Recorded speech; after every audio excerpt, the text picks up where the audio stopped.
my hand over there. Here's the movement that I'd like you to do. And the motion would be adduction of the scapula, right? We're not looking at this, but we're using this to cause the scapula to go adduct.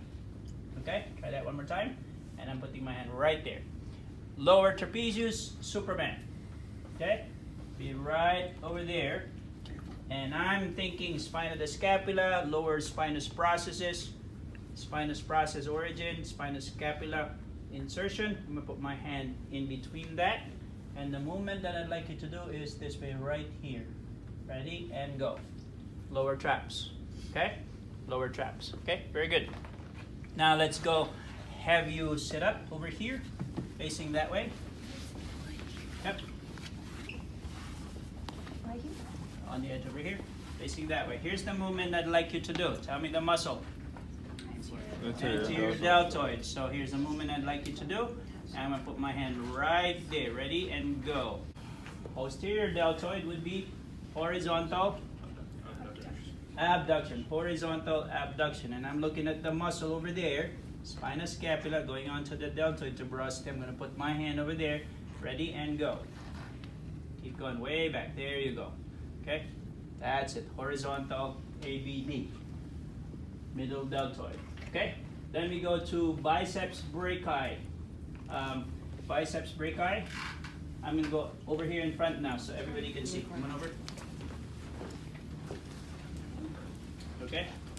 So biceps brachii, I need you to put your palm facing forward, and I just need you to bend your elbow like this. Okay, ready? And go.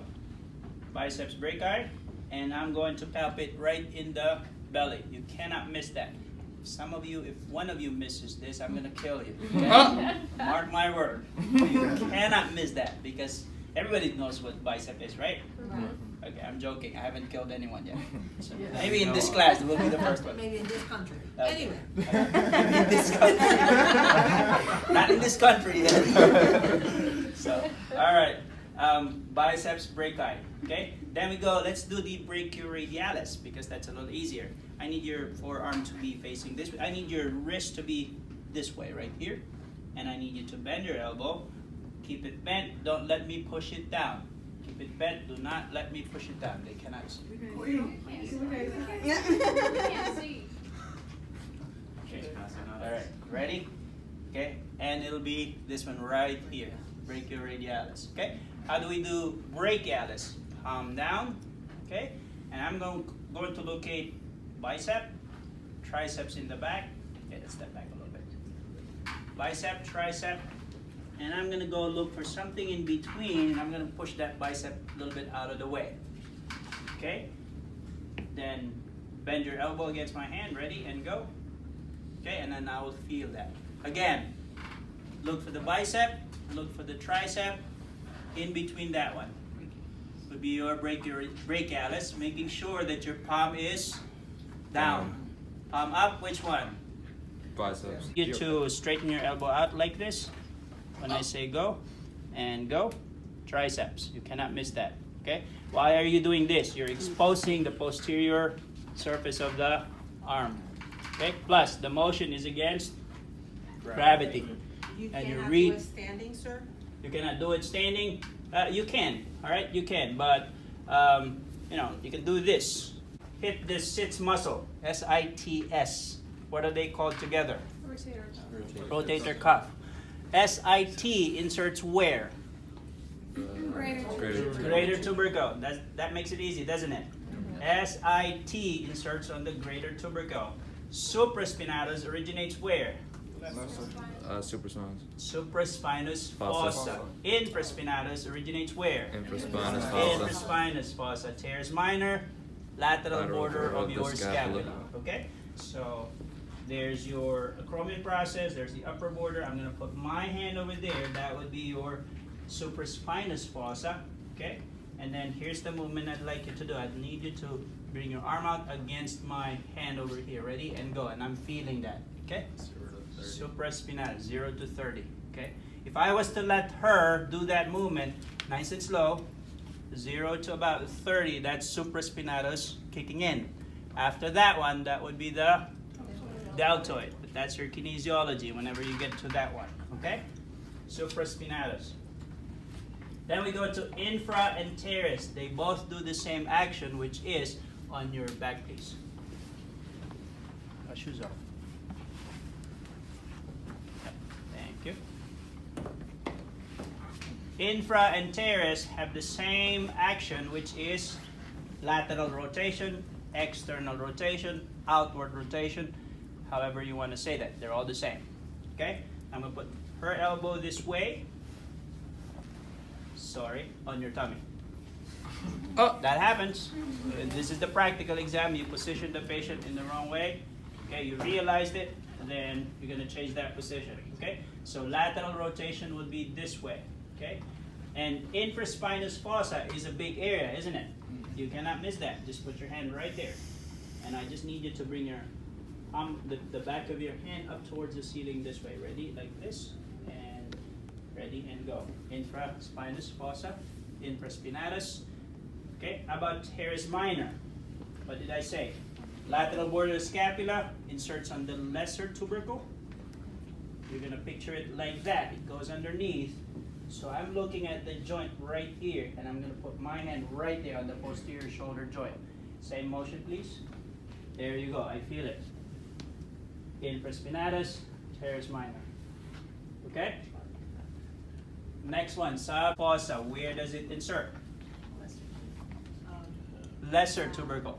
Okay? Lesser tubercle. So, the rotation would be medial, internal, inward. They're all the same. Okay? They're all the same. And I'm going to put my hand underneath the scapula there a little bit. And I'm going to grab this tissue right here. And I will need you, I'm going to go do it on the other side too. I will need you to bring your arm this way against my resistance. Okay, ready? And go. There you go. I feel that. Okay? One more time. What contraction am I trying to make over here? Isometric. Okay? Let me do that on the. Okay? And ready? And go. Yeah, right there. Latissimus dorsi. Okay? Now let's try the rhomboids and your levator scapula on your tummy, please. Ooh, this is the one I know. Okay? Oh. Rhomboids. I'm going to put my hand in this area of your back, middle of your back. Is that okay? Okay. So, and I want you to put your hand on the lower back area right there. Here's the motion that I'd like you to do. Here's the motion that I'd like you to do. Okay? And it's going to be in the spinous processes. What is it? T3 to T6, I believe? T2 to T5. T2 to T5. Okay. T2 to T5. Where is T3? Where is T3? T3 is really your spine of the scapula. Can you locate that? Mm-hmm. Okay, so I chromium, I do that, spine of the scapula. I'm thinking that would be T3. And if we say T2 to T5, am I in the vicinity already anyway? Yeah. Right. So I'm just going to put my hand right there. And the motion that I'd like you to do is this way right here. Okay, ready? And go. Okay, good. Hold on. Try that again. That's better right there. Okay?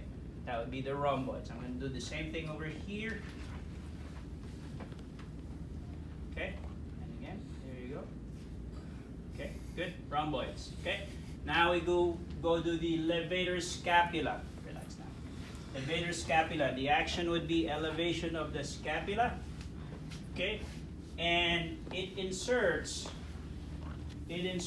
on the superior angle of the scapula, which is right here. That's the superior angle right there.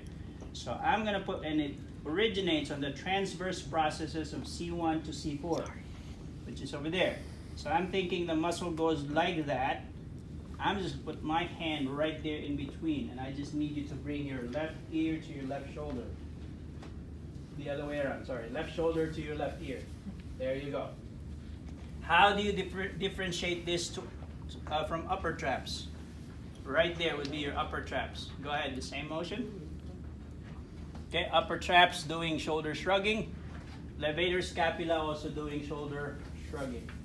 But the palpation is completely different from each other. Okay? Right.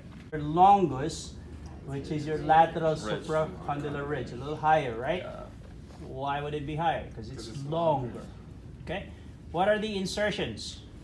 Second, Third, third, And fifth. and fifth metacarpal. We cannot palpate those over here, so we're going to palpate them over there on the metacarpal. So we're thinking there's the metacarpal, there's your wrist area, and I'm going to locate the second, okay, third, and fifth. The second is on the radial or ulnar side. Radial. Radial side. Which one is further, second or third? Which one is further from the lateral epicondyle? Second. Second. So the longus will be coming over there, inserting over there. So I need you to bring your wrist up and towards the thumb. Wrist up and towards the thumb, like so. Ready? And go. There you go. You feel it really, really easily when they first initiate the movement. Ready? And go. Okay? That would be the extensor carpi radialis. Which one? Longus. Now we're gonna work on the brevis, third metacarpal. This one is gonna be straight up. Here's the motion I'd like you to do. Okay, straight up. Ready? And go. There you go. Okay? And then for the ulnaris, the motion that I'd like you to do is up and towards your pinky. Ready? Try that one more time. One time. There you go. Fifth. Put my hand over there. Let's try that. Okay, relax. I missed it a little bit. There you go. That's better. Okay? Extensor carpi ulnaris. Now, flexors. We have two that we're studying. Both of them originate where? Very good. Makes it easy. Where does ulnaris insert? Second metacarpal. Fifth. Ulnaris. Fifth metacarpal. Your flexor carpi radialis would be second metacarpal. Okay? This one we can palpate on the ulnar side over here. So the movement that I'd like you to do is up and towards your pinky. Up and towards your pinky. I'm palpating. Here's the medial epicondyle, just a little bit below it. You could experiment wherever you want to. You're going to feel it on that side anyway. Ready? And go. Ulnaris. Okay? Can I feel that over here too? Go ahead. Muscle belly, right? Okay? And then your radialis, they come from that one. And I'm picturing the muscle going like that over here. Okay, so I'm going to put my hand right there, almost to the anterior surface of the forearm. And the motion that I'd like you to do is up and towards the thumb. Up and towards the thumb. Ready? And go. Feel that really good. Okay? Feel that really good. So, just went over all those muscles. So, quickly do that. And you could palpate this underneath the clavicle or by the sternal area. Underneath the clavicle or by the sternal area. Okay? Ready? And go. Good. Or the sternal area. There you go. You can't miss that. Can't miss that. Okay? That's a big muscle right there. So that's your pectoralis major. Let's do the serratus anterior. What is this muscle known as? Boxer's muscle. I need you to put your arm up like that and try to reach for the ceiling like so. Okay? And that muscle originates on the upper 8 ribs. Okay? And I'm thinking the pectoralis major over here and the lat on the back. Pectoralis major, latissimus dorsi, right in that space in between would be your serratus anterior. Inserts on your medial border of the scapula. Okay? So the movement that I'd like you to do when I say go is like that. Okay? That's a lot of ribs. Rib 1 to 8, right? So you're just going to go ahead and put your hand, really go onto that rib area. Ready? And go. I feel that. What's the motion? Scapular protraction. Protraction of the scapula. Okay? So, no different there. Alright? Okay? Right there. For female, you don't want to go on the sternal area. Okay? Clavicular area, we're good. Right, is that good? Alright. Then we go with the serratus anterior. Okay? And I need you to reach up towards the ceiling like so. Okay? And I'm going to put my hand right here on the side of your trunk. Okay? Not yet. Oh. Hang on. Okay. Rib 1 to 8. And I'm just going to put my hand right there, really firmly on the rib area. Ready? And go.